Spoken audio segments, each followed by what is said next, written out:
na anak, nag-volunteer. Dalawa kong panganay na anak, nag-volunteer. Di ba 40 a week na agad? Sa isang buwan, yung 40 times 4, di 1,600, bigas pa lang yun. Doon pa lang, panalo ka na.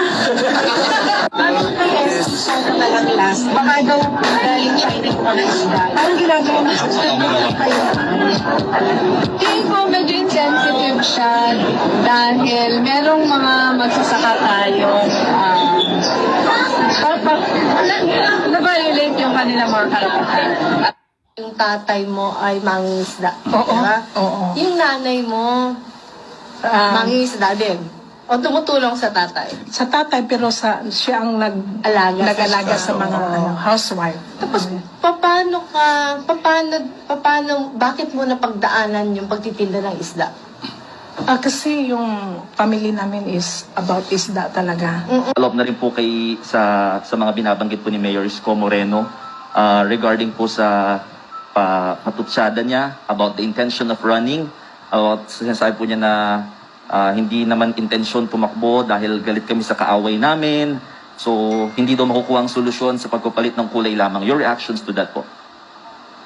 Ako alam mo, magpapaka-gentleman na lang ako ha. Vice President Leni Robredo, magandang gabi po, VP Leni. Magandang gabi kabayan. Ano ho ba ang ibig sabihin yung nanakawin ang inyong posisyon? Sa paanong paraan po? Alam niyo, marami na kasing senyales na talagang yung kampo ni Bongbong Marcos ginagawa yung lahat para matanggal tayo dito. Yung pinakahuli na pruweba namin, nakabahagi ito nung kanyang mga ginagawa. Nung tinext ako ni Cabsec Jude Vasco, wala pa nakakaalam nun, ako pa lang, yung mga anak ko, saka konting miyembro ng aking staff. Konting-konti lang nakakaalam, pati nanay ko, hindi ko pa sinabihan. Pero yung kampo ni Bongbong Marcos, meron ng mga tweets na nag-goodbye na sa akin. So gusto sabihin, in the know, lalong nagpapalakas ng ating pagduda na bahagi ito ng kanilang mga ginagawa. So paano mananakaw sa inyo? Naano ka ba yan? Paano mananakaw sa inyo ang posisyon na kayo naman ay halal? Kaya nga. Ay, Sen Laila, congratulations sa pag-file mo ng COC mo today. Inspirasyon ka sa amin lahat kasi pinakita mo kung gaano ka-fighter. And dapat kami yung sumusunod sa yapak mo. Lagi ka pong nasa aming dasal.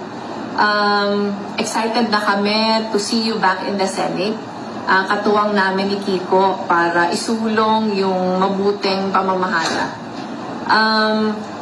Sen Laila, makakaasa po kayo. Makakaasa po kayo sa 100% support namin. Good luck. Congratulations po ulit. How different a president would you be? Because our women presidents had really a bad time.